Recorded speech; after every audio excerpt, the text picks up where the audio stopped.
Panibagong araw at panibagong experience naman tayo mga kabog.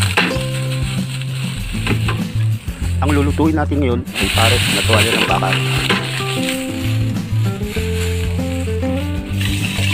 Dito nga ay inugatan na natin ng ilang beses ang ating tuwalya ng baka para siguradong malinis.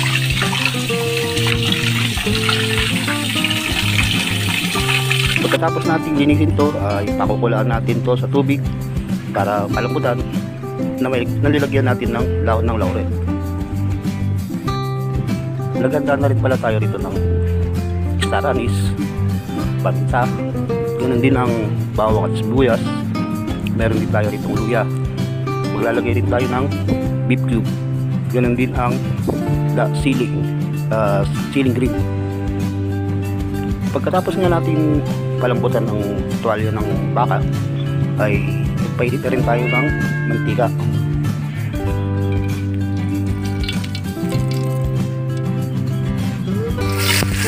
Nang mainit na ang ating mantika, naglagay na tayo rito ng luya. Saka sinunod natin yung bawang. Pagkatapos ng bawang, nilagay na rin natin ang ating sibuyas. Sinangkutya lang natin itong mabuti bago hanggang sa lumambot na ang ating mga ingredients. At maya maya nga nilagay na natin ang tuwalya ng baka.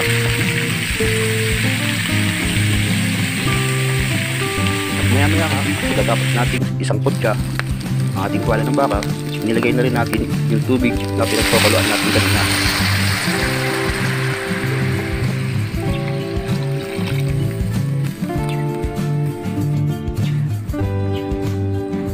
At nang kumulo na, nilagyan na rin natin ng toyo at dagdag lasa tsaka kulay. Naglagay na rin pala tayo rito ng paminta.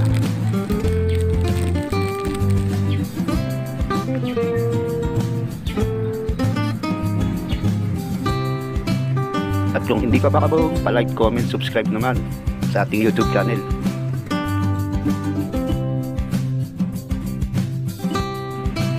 Nang medyo malambot na ang ating tuwalya ng baka, naglagay na rin tayo rito ng star anise.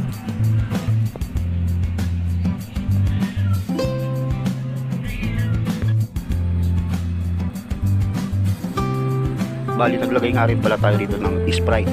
Ito yung pinampalit natin sa asukal. Ito yung magsisilbing magdadagdag ng tamis sa ating pares. Bali, naglagay na rin tayo rito ng tinunaw na harina sa tubig para magsilbing pampalapot.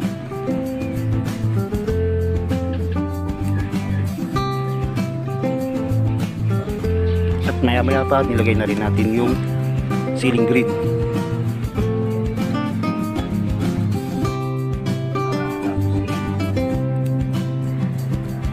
Bali, naglagay rin tayo rito ng beef cube para mas lalong lumasa ang ating pares.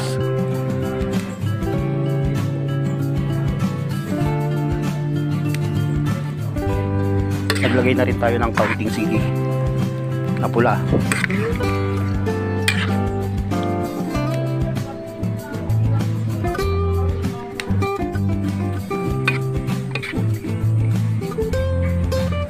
Bali, dito nga pala tayo nagluto sa likod bahay gamit ang kalanduling.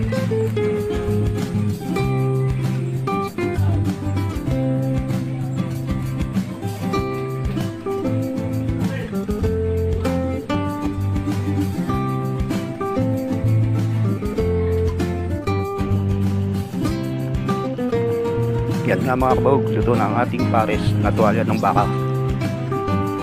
Enjoy at ingat lang lagi. See you sa susunod na eksena.